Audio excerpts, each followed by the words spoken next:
여러분과 제가 다 하나님의 뜻대로 정말 살기를 찬송하신 것처럼요. 모든 일에 정말 감사하면서 항상 기뻐하면서 주님과의 끈을 놓지 않고 항상 깨어있는 삶을 사는 여러분들 그리고 제가 됐으면 얼마나 좋을까. 이틀만 지나면 2024년은 영원히 과거 속으로 사라져요. 여러분들과 제가 정말 지난 시간들을 뒤돌아보면서 후회하지 않는 그런 여러분과 제가 됐으면 정말 좋겠어요. 우리 지혜가 피아노 치면서 치는 걸 생각하니까 지혜 태어날 때가 생각이 나요. 여러분들은 지혜가 어떻게 태어났는지 모르시잖아요. 그렇죠? 81년도에 태어났는데 원래 저희 오빠가 태어난 다음에 의사가 경고를 했어요. 다시 임신하지 마라. 임신하면 당신 죽는다 그랬어요. 첫애 날 때도 제가 없었어요. 외국에 나가 있어가지고. 그래서 임신 중독이 걸리고 당뇨가 굉장히 심하고 갑상선 기능 항진증이 심하기 때문에 임신하면 안 된대요. 근데 전 외국에 나가 있었는데 그때 둘째를 가진 거예요. 근데 이제 유산을 안 하고 계속 그 다음에 이제 태어날 때가 돼서 조산원에 갔더니 조산원 산파가 못한다고. 81년도에는 뭐 여러분들 뭐 이렇게 개복 수술해서 애 낳고 그런 게 없었어요. 그때 전부 다 자가 출산을 했어야 되거든요. 조산원에서 안 된다고 그래가지고 서울 국립의료원으로다가 이제 국립병원이잖아요. 큰 병원으로다 옮겨갔어요. 근데 의사가 이제 거기에서 선언을 한 거예요. 아이냐? 당신 살 거냐? 아니면 애서 될 거냐? 둘 중에 하나 선택해야 돼요. 아이를 낳으려고 이제 애를 쓰면 애는 태어날지는 모르지만 산모 죽는다. 근데 여기서 애를 죽이면 당신은 산다.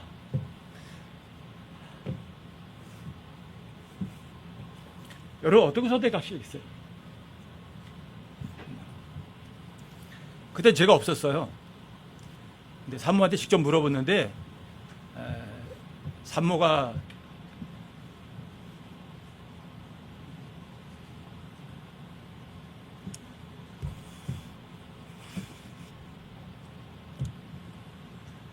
아이를 선택한 거예요. 그래서 이제 각서 쓰게 하고 태어나다가 산모 죽어도 의사 책임 없는 거죠. 그래서 낳았는데 애도 살고 산모도 살았어요.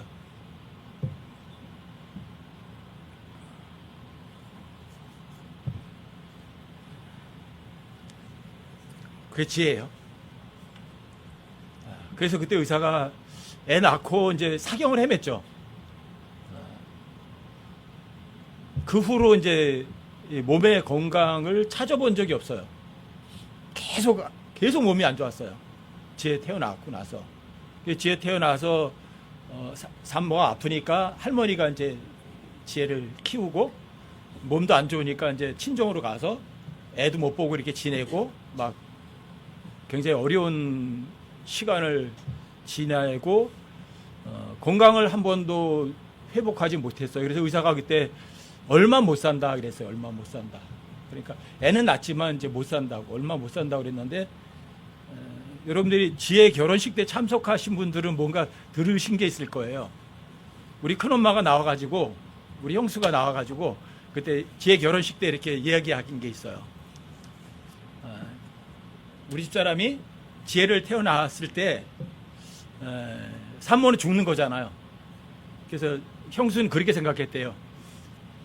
우리 삼촌은 이제 나이가 젊으니까 새장가 들어야 되니까 누가 애 딸린 남자한테 누가 시집 보냐.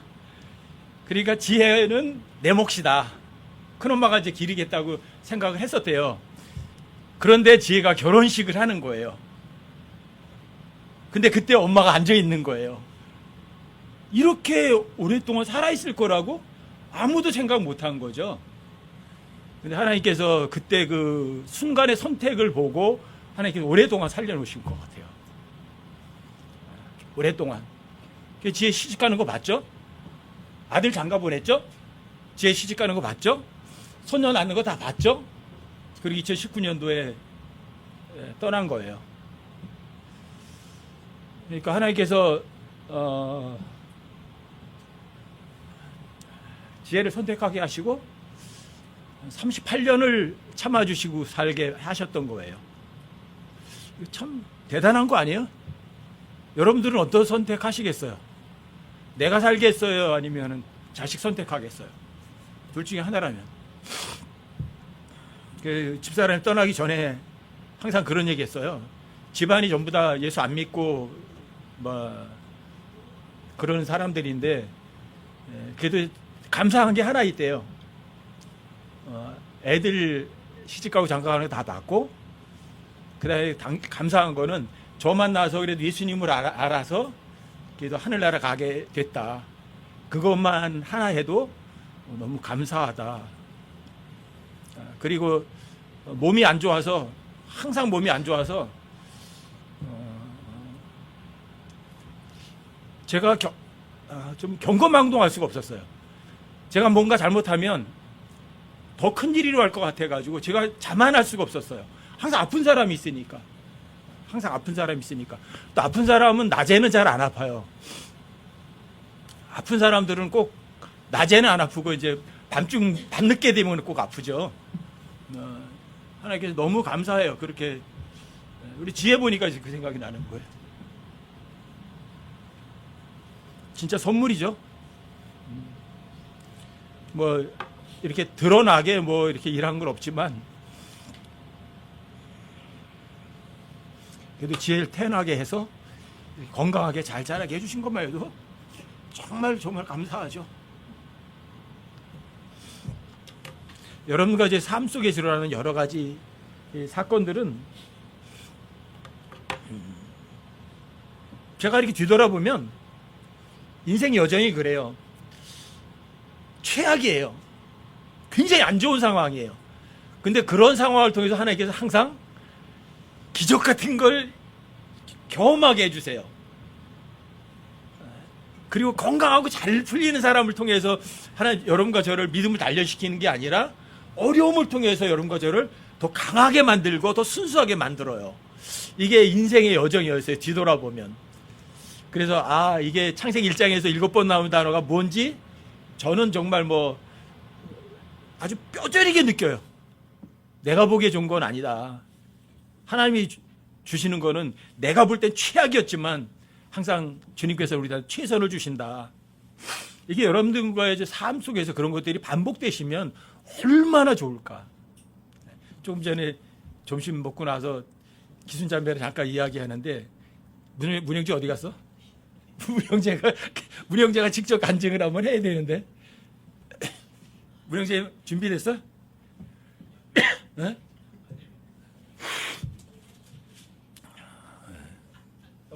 얼마 전 일이래요. 이제 문영재님하고 이제 뭐죠? 대리 운전을 했는데, 대리 운전은 이제 왠지인데 가면은 돌아올 차가 없잖아요. 그러니까 기순자매가 그 차를 뒤따라가는 거죠. 그래서 올 때 태워가지고 나오는데 뭐 찍어줬대요. 근데 이천으로 가야 되는데 기순자매를 좀 송파 쪽으로 갔대요. 서울 쪽으로. 네. 문영재는 이제 이천으로 가는데 거기 내려주고서 전화를 하니까 엉뚱한 데가 있잖아요. 근데 거기가 외진데라서 전화도 안 터지는 데인데 나올 수도 없는 거잖아요. 전화가 또 중간에 안 됐대요. 그래서 나오다가 편의점 있어가지고 거기서 전화를 충전을 해가지고 통화를 하고 형제님이 그냥 알았어, 내가 갈 테니까 들어가라 그랬는데 대리가 떴대요. 그 근방에서. 근데 어디까지 가는 거예요? 형제님들 집 옆에. 그래서 거기에서 그 사람 대리운전해가지고 집 앞에 와가지고 집에 걸어왔대요. 이게 뭐 어떻게 된 거예요? 사람들은 그걸 몰라요. 한 사람 이리 가고 한 사람 이리 가는데 흩어놓은 걸 몰라. 일부러 흩어놓으신 거 아니에요? 미리 아시고? 너희들은 걱정하지만 걱정할 거 아무것도 없어. 내가 너희들 다 이렇게 다 지켜보고 있어. 이러시는 거잖아요. 근데 우리는 그걸 몰라요. 5초도 모르는 게 우리니까. 하나님께서 우리를 눈동자같이 지키신다고 하시잖아요. 문자적이에요. 여러분들과 하나님을 정말 믿으시면 이 기적과 같은 일들이 여러분과 삶에 일상적으로 일어날 수 있어요. 이게 하나님의 손길이거든요. 이런 하나님 손길들을 5분 모임 때는 이렇게 함께 좀 나누는 시간들을 좀 풍성하게 가졌으면 싶어요. 뭐 5분도 괜찮고 3분도 괜찮고 1분도 괜찮아요. 여러분들이 시간이 중요한 게 아니라 하나님의 손길을 여러분들이 그 경험을 같이 나누는 것이 여러분들에게 뭐 엄청난 뭐 설교를 듣는 것보다 훨씬 더 값지고 귀할 거예요. 저도 뒤에 이렇게 피아노 치는 거 보니까 그 생각이 갑자기 나요. 만약에 산모가 자기 살겠다고 선택했으면 지혜 이 세상에 태어나지도 못하는 거예요. 근데 산모가 아이를 택했더니 둘 다 살았어요. 어떻게 사람들이 그걸 알겠어요? 의사는 죽는다고 그랬다고. 애남에 다시 죽는다고. 왜? 임신 중독도 너무 심하고 당뇨도 너무 심하고 갑상선 기능항체도 굉장히 심하기 때문에 이런 불합리한 상태에서 애 낳으면 죽는다고. 근데 둘 다 살았잖아요. 그리고 하나님께 38년이라는 또 긴 시간을 함께 해주셨고 제 옆에 놔두시면서 저를 또 훈련시키신 거예요. 아픈 사람 놔두니까 제가 교만하지 못하도록, 안심하지 못하도록. 너무 감사해요. 이게 인생의 여정이 그런 것들이에요. 그래서 오늘 오후에는 우리 김명규 형제님이 인생 여정을 한번 여러분들에게 이렇게 공유하는 그런 시간들을 갖도록 할게요. 형제 준비되셨어요?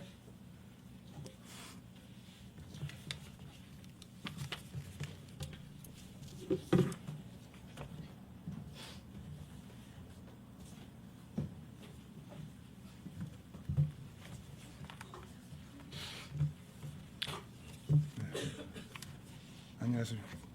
김용균입니다.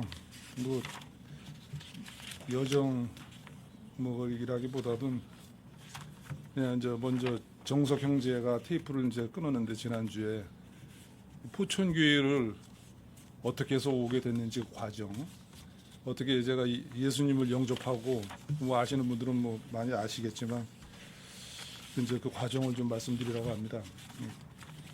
좀 뭐 두서가 없고 그럴 수가 있는데 좀 뭐 양해하시고 좀 들어주시기 바랍니다. 저는 이제 그 예수님 영접한 지가 올해로 이제 10년 만 10년이 됐어요 보니까. 그러니까 뭐 아직 그 보면 이제 예수님 영접 순으로 이렇게 연도를 따진다면 아마 형제 자매님들하고 줄을 서면 거의 맨 뒤 꼴찌 정도에 이제 뭐 제 뒤로는 뭐 한두 분도 별로 안 계실 것 같아요. 그러니까 아직 새내기라고 할 수 있죠. 그러니까 신앙 생활은 짧습니다. 제가. 그러니까 제가 이제 예수님을 영접하게 된 거를 이제 말씀드리게 되면 저희 아버님, 돌아가신 아버님을 말씀 안 드릴 수가 없어요. 이제 저희 아버님이 이제 그 예수 믿으라는 유언을 하고 이제 돌아가셨어요. 근데 저는 이제 저희 아버지가 뭐 아주 독실한 크리스찬인지는 제가 몰랐어요 그땐. 그냥 뭐 일요일 되면은 그냥 교회 출석하고 뭐 그냥 보통으로 그냥 교회만 왔다 갔다 이제 주일 성수하는 이제 그런 정도로만 생각했는데 이제 저희 아버지가 그 지병이 있었어요. 이제 병이 좀 몸이 굉장히 약해갖고 병원에 거의 이제 뭐 병원에서 살다시피 하신 거죠. 그러면서 이제 지병으로 이제 병원에 계시면서 막 이제 막 죽음을 막 문턱 왔다 갔다 하면서 다시 되살아나고 뭐 의사가 그 사망 선고에도 또 다시 살아나고 이런 걸 갖다가 이제 그런 기적을 제가 이제 그 몇 번 봤어요 그런 걸. 그래서 이제 제가 생각하기에 그때 이제 그 우리 아버지가 이제 그 예수님 간증 좀 하시고 이제 그러는데 이 아버지가 뭐 이런 은사주의들이 말하는 이제 그 뭐 소위 그 믿음이 좋은가 보다. 이제 그렇게만 생각하고 그냥 뭐 별 감흥도 없고 그냥 그렇게 지나갔어요. 그냥 뭐 그러니까 그때 이제 그러고서 이제 아버지가 이제 결국은 이제 몇 년 동안 이제 병원에 계시다가 이제 돌아가신다고 이제 거의 뭐 날짜가 다 되는데 돌아가신다는 말은 없었는데 어느 날 이제 저희 삼남매 제가 이제 삼남매인데 제 형제가 어머님한테 이제 연락이 왔고 아버지가 오랜다 그래서 이제 할 말이 있다고 그래서 우리 삼남매가 이제 우리 아버지 이제 누워 있는 이제 병상에 이제 찾아갔죠. 찾아갔으니까 이제 그래서 그랬더니 이제 우리 어머니가 자 애들 다 왔으니까 할 말 있으면 하시오 이제 아버지한테 그런 거예요. 그러니까 아버지 이제 이렇게 앉으시고 그 아버지가 우리들한테 한마디를 하시더라고요. 얘들아 너희들 예수 믿어라. 그러고선 나는 할 말 다 했다 가봐라 하고선 그 한마디로 끝내시더라고요. 이제 그러고선 나와서 이제 우리 어머니가 그러는데 그날 오전에도 이제 그 의사들이 이제 회진할 적에 주치의가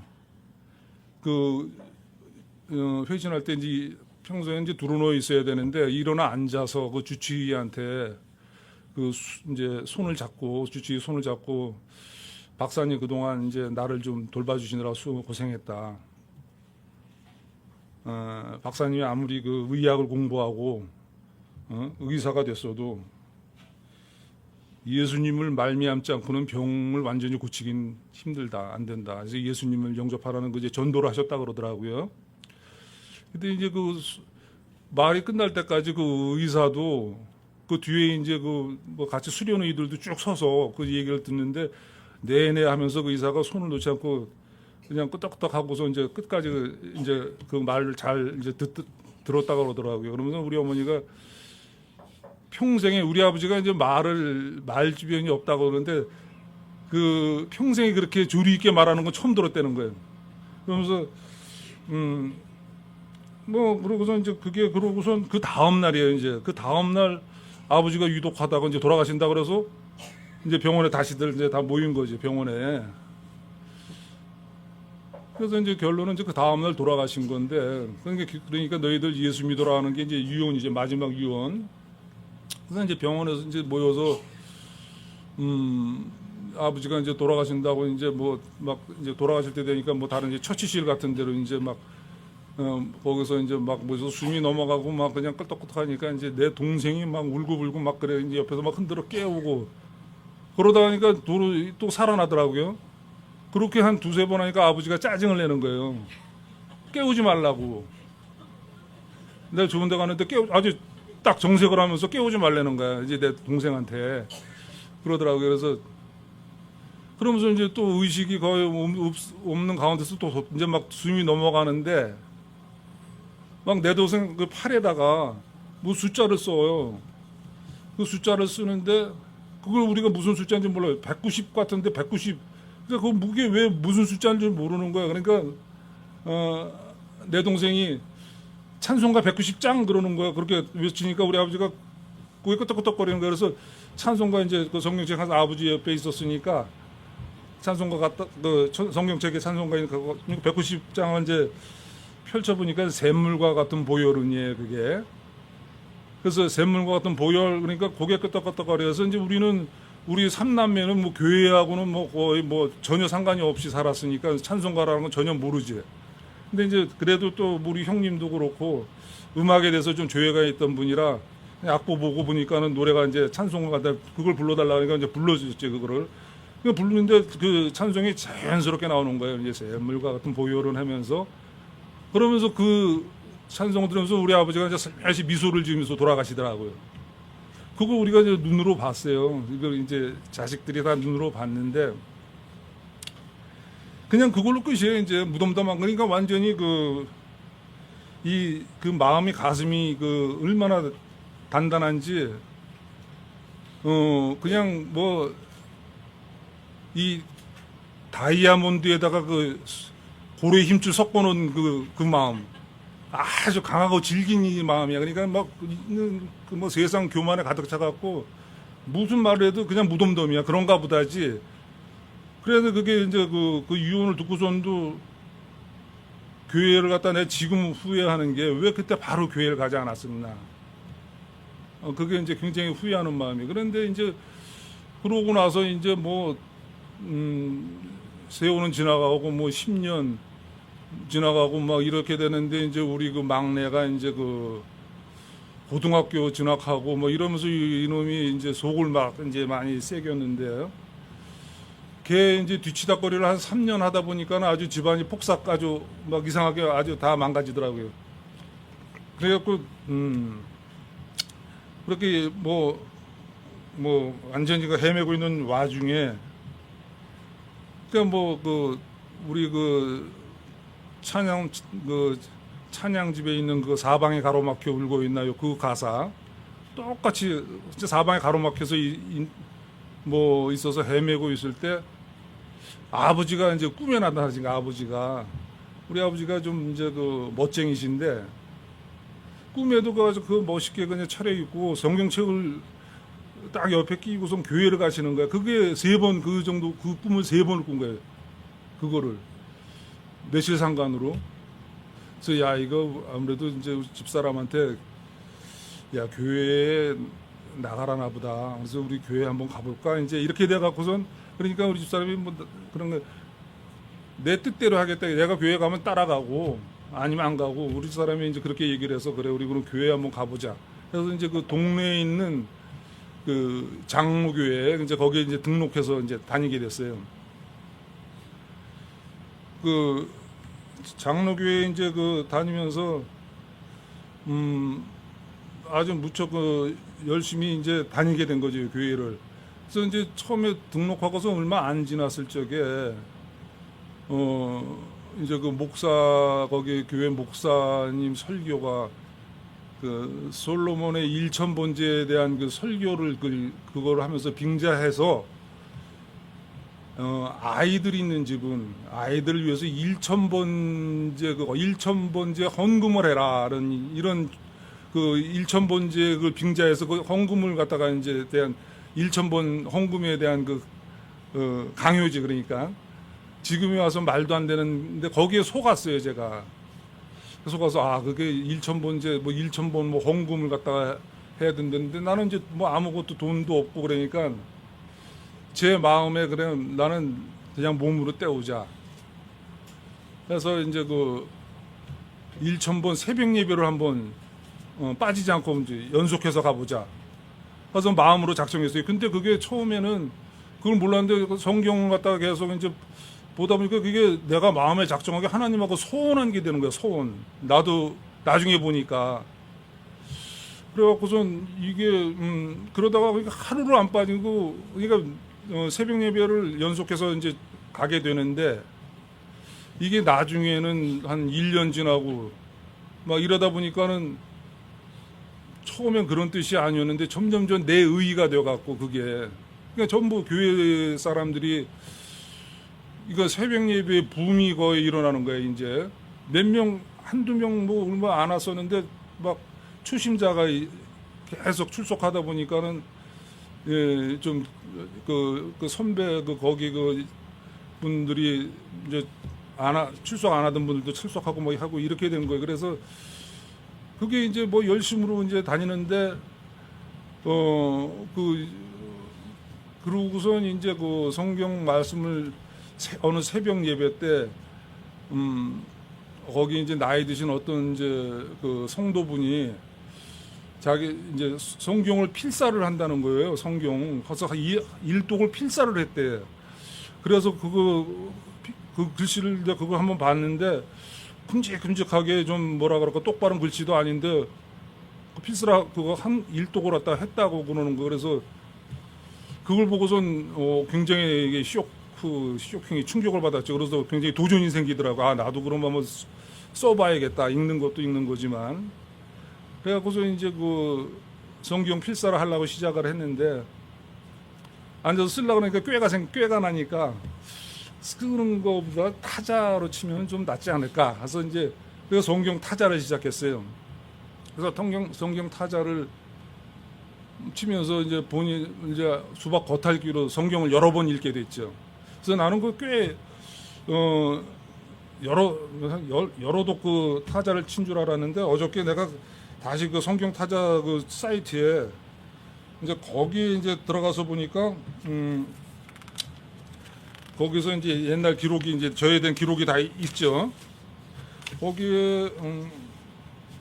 거기에서 이제 한국 그 컴퓨터 선교회라는 사이트인데 거기에서 이제 다시 들어가 보니까는 나는 한 10독쯤 하려는데 한 5독째 하다가 4독 거의 다 가서 14만 6,686절로 끝났더라고요, 제가.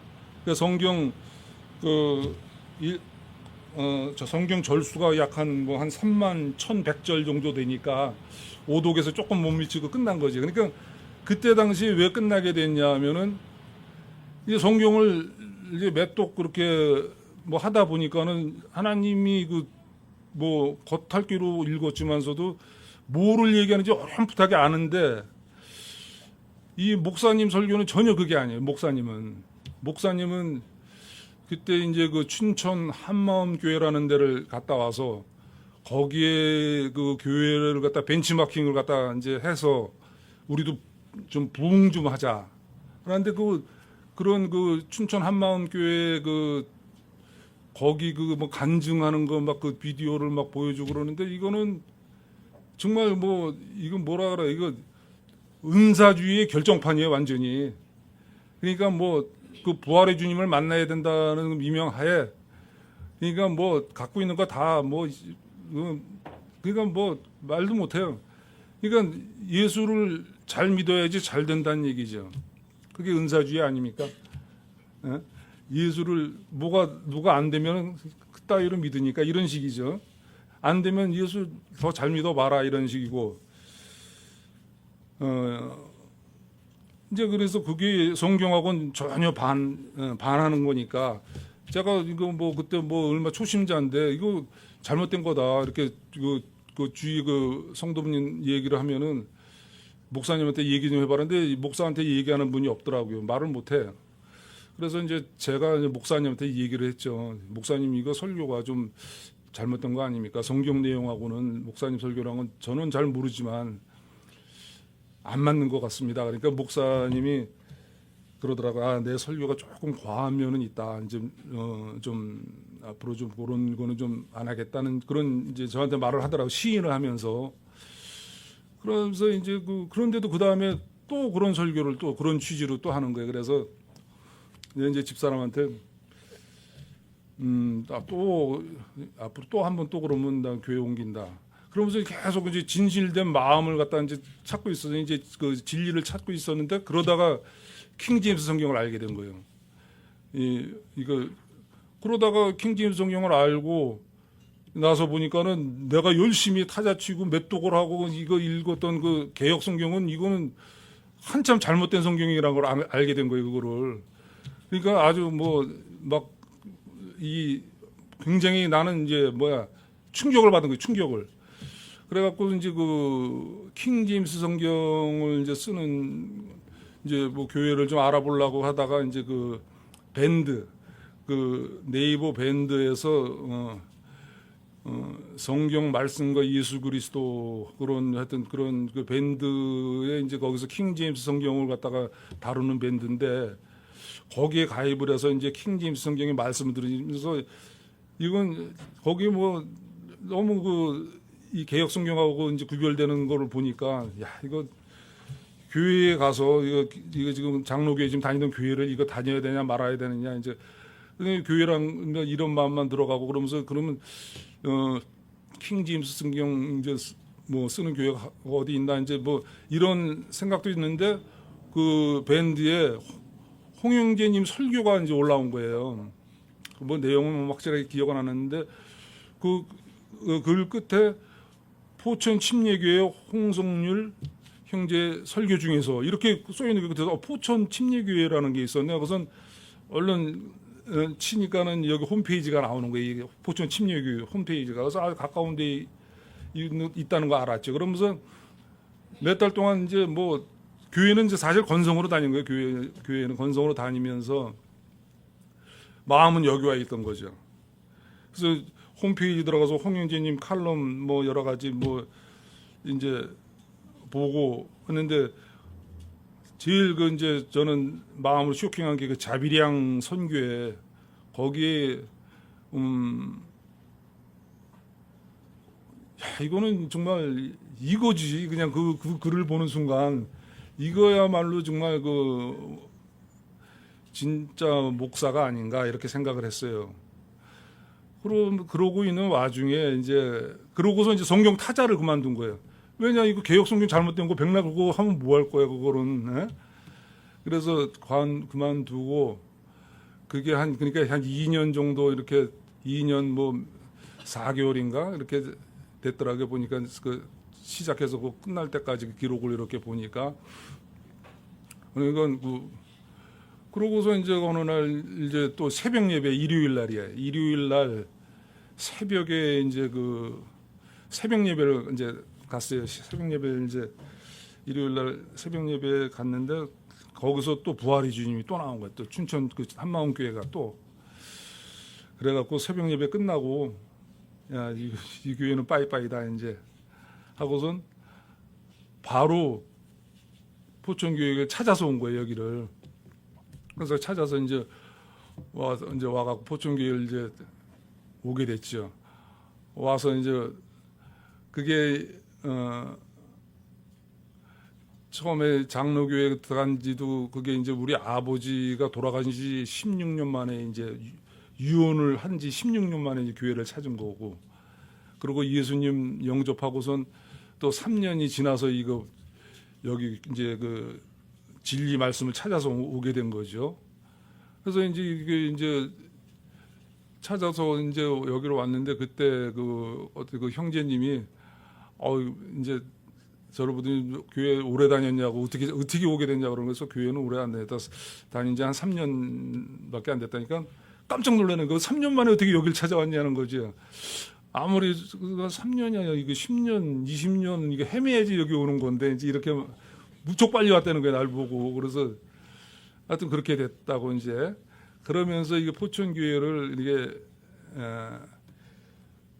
오게 된 겁니다. 이제 그건 이제 제가 그래서 이제 우리 그 막내가 이제 많이 속을 새기고 뭐 그런 이제 뭐 속 새기는 게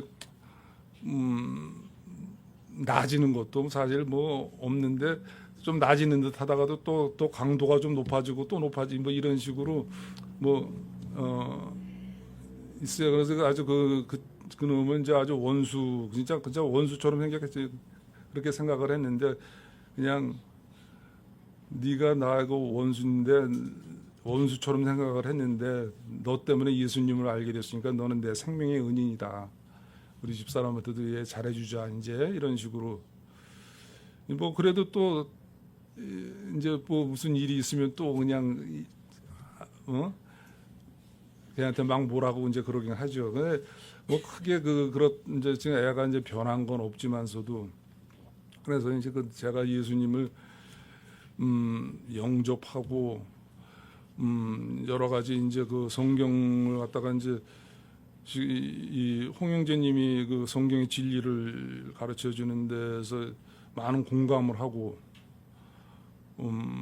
그러니까 저 자신도 많이 바뀌고 하여튼 그렇게 됐습니다. 그래갖고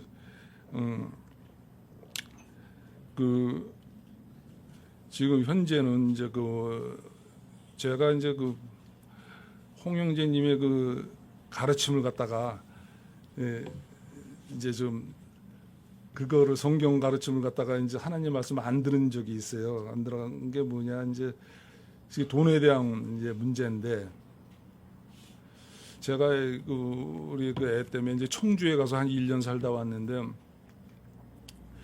청주에서 우리 애가 이제 무슨 오락실 성인 오락실을 갖다가 그때 했는데 그놈이 이제 돈을 이제 걔랑 돈이 들어오면은 나한테 보내고 또 나 갖고 있다가 달라 그러면 주고 막 이런 식으로 이제 했었어요. 했는데 돈이 그때 조금 여유가 있었죠.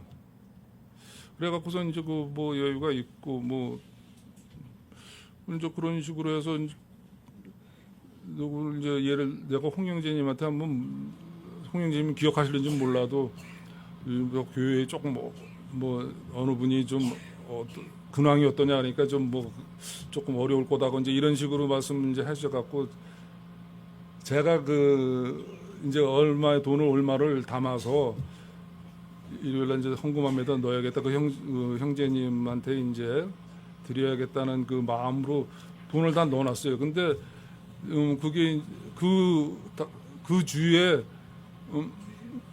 그 다음 그러니까 그 다음 주 바로 주일 바로 이틀 후 화요일 날 이사인가 화요일 날 이제 이사 날인데 그 제가 뭐 그 전주에 이제 교회 오면 내가 돈을 다 넣어놨는데 우리 막내놈이 토요일 날 돈을 보내달래요.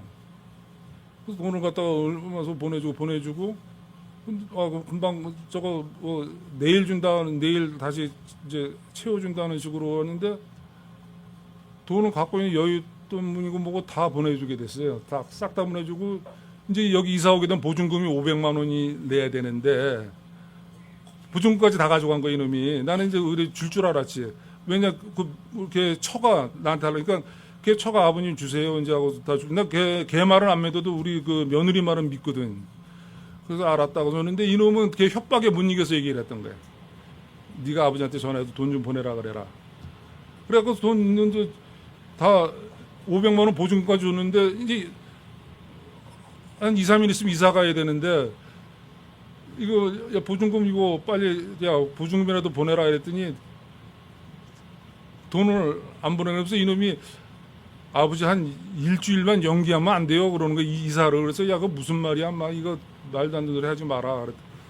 그래서 그 돈이 지금 좀 힘들다는 거예요. 그래서 이게 무슨 말이야 그랬더니 이놈이 이걸 도박을 해서 다 잃어버린 거예요 이제.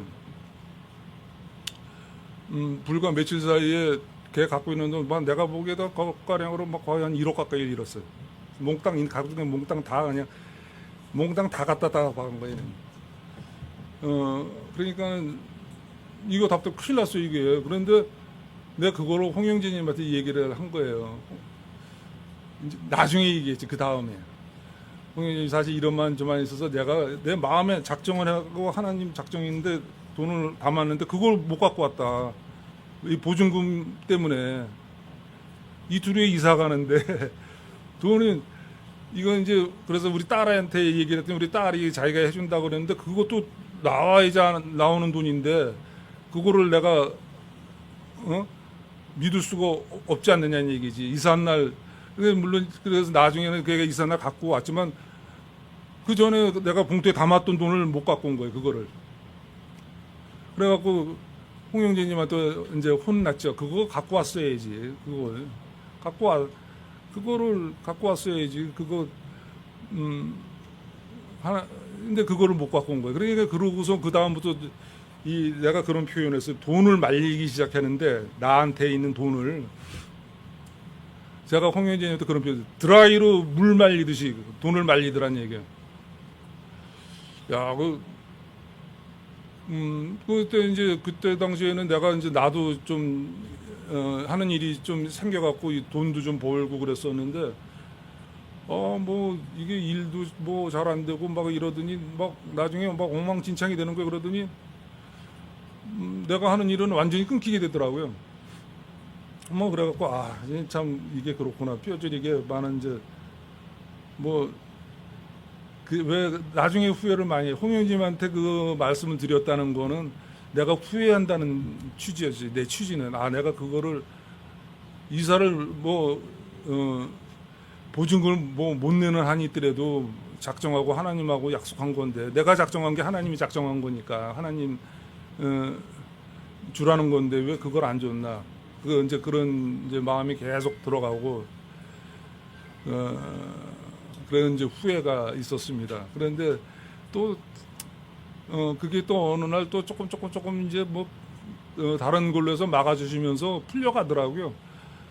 그런 뭐 그래서 풀려가고 조금 뭐 돈 걱정 안 하게 이제 해주시더라고요. 그래서 여기까지 왔는데 참 그래서 저에 대한 그 믿음이 짧고 여기 포천교회 온 과정은 그렇고 그리고 제가 이제 지금 이제 현 시점에 와서 이제 성경 이제 한 구절을 갖다가 이제 지금 한 구절은 이제 빌립보서 2장 13절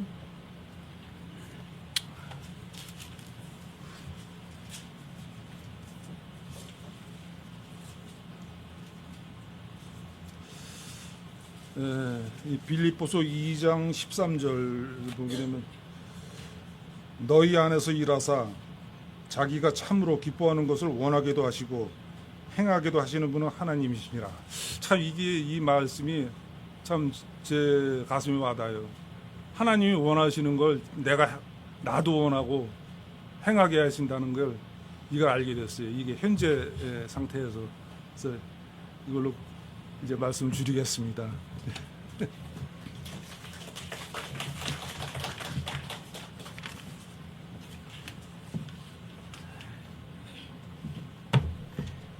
오후에는 이렇게 준비되신 분들은 저한테 미리미리 얘기를 해주시면 오후 시간은 항상 오픈을 시켜놓을게요. 그래서 함께 이렇게 나눌 수 있는 그런 기회가 됐으면 좋겠어요. 실제니까. 여러분들이 삶 속에서 어려움 겪었을 때 하나님의 도우심, 우연은 절대 없거든요. 이런 것들 서로 좀 나눴으면 좋겠어요. 제가 우리 홈페이지에도 우연일까요? 이런 내용으로다가 올려놓은 것도 있는데, 옛날에 이제 지혜 엄마가 몸이 항상 약해가지고 정말 건강해 본 적이 없어요. 이 세상에 살아있으면서. 이게 막 몸이 안 좋아가지고 막 틀니를 꼈는데, 틀니 낀 이게 브릿지가 빠져버리니까 전질 다시 해야 되잖아요. 막 이런 일들이 자주 생겼죠. 근데 그때 여러분들 은진이 할머니 이사 오시고 그러실 때 그때 그런 일이 일어났었거든요. 이가 빠져가지고 틀니가 없으니까 뭐 씹지를 못해요. 틀니가 없으니까 밥을 못 먹어요. 그래서 그때 여기 포천에 그 치과에 가니까 350만 원을 달래요. 근데 35만 원도 없어요. 근데 그때 이제 은지 할머니가 이제 이쪽으로 이사 오신 거죠. 근데 그때 이제 창동에 그 은지 할아버지 무슨 후배 뭐 여자 묻혀면서 여의사가 하는 치과에 치료를 다니시면서 거기 그러지 말고 서울로 가서 같이 하자 이렇게 해서 데리고 갔어요. 제가 이제 의정부 나가도 하고 서울서 나가서 알아보니까 거기는 더 비싸. 포천보다 400만 원 달래. 서울은. 근데 포천은 350달러 그래고. 근데 350도 없고 35만 원도 없잖아요. 근데 은진이 할머니가 오셔가지고 이제 우리 사람 같이 거기 가면서 거기 의사한테 그런 얘기를 한 거죠. 시골에 있는 의사인데 뭐 돈도 목사님인데 뭐 돈도 없고 막 이런 얘기를 하니까 그 여의사가 그랬대요. 그러냐고. 그럼 400만 원 받아야 되잖아요. 반값 해드리겠습니다 그러더래요. 그래도 200만 원 너무 크잖아 그게. 35만 원도 없는데 200만 원이 어디 있어요. 그런데 이러고 나서 이거 어떻게 하지? 그러면서 이제 선금을 걸으라고 그러더래요. 선금. 그때는 이제 미리 선금 얼마 걸어야 되잖아요. 꼭 한다는 거를. 근데 그것도 없는 거잖아요, 돈이. 근데 전혀 예상하지 않던 굉장히 옛날부터 알던 형제가 편지를 보내세요, 편지. 근데 편지 속에 들어보니까 우편안이 들었어요. 아니, 등기로도 안 보내요. 그냥 일반 편지로 보냈어요. 근데 이거 안에 보니까 이제 여러분 우편안이라는 거 아세요? 우체국 돈 내면 이렇게 크게 찍어가지고 이렇게 뭐 이렇게 수표처럼 만들어 주잖아요. 그걸 가지고 또 이제 우체국 가면은 현금을 주잖아요. 우편안이 왔는데 80만 원을 보낸 거예요. 80만 원을. 그 형제가 웬일이지? 갑자기? 그래서 50만 원은 성금으로 걸고 30만 원은 왔다 갔다 비용도 써야 되잖아요. 이제 그렇게 썼어요. 그러고는 이제 틀니 끼는 날이 이제 다가오는데 150만 원 내야 되잖아요. 돈이 없어요. 15만 원도 없어요. 그거 어떻게 하지? 근데 끼는 날이 다가오는데 그 주간에 화요일 날인가 그랬었는데 그 전날인가 연락이 왔어요. 그때 옛날에 치과 기공사들 파업 막 이런 게 있었거든요. 그래가지고 치과 기공사들의 일이 있어가지고 이게 안 됐으니까 일주일 연기가 된 거예요. 한 주일이. 오라면 없어요. 돈이 없어요. 전 누구한테 돈을 안 빌리니까. 그런데 그 주간에 제가 원래 옛날에 제가 살던 집에 누나가 살거든요. 그 누나가 전화가 왔어요. 야, 뭔지 모르지만 외국에서 편지 하나가 왔대. 그러니까 빨리 가져가. 그래, 알았어. 그리고 갔더니 사우디아라비아 정부에서 보낸 편지예요. 이제 그때 제가 사우디아라비아에서 그때 2년 정도 근무를 했었으니까 사우디 정부의 우리가 사회 보장 그 보험을 들은 게 있거든요. 근데 그걸 환급을 안 받았어요. 거의 다들. 그래서 우리 국가노동청에서 그 사우디 정부에다가 환급해 달라고 요청을 했어요, 전부 다. 근데 그거를 했는데 그게 3개월인가 6개월 내에 답이 올 거래요.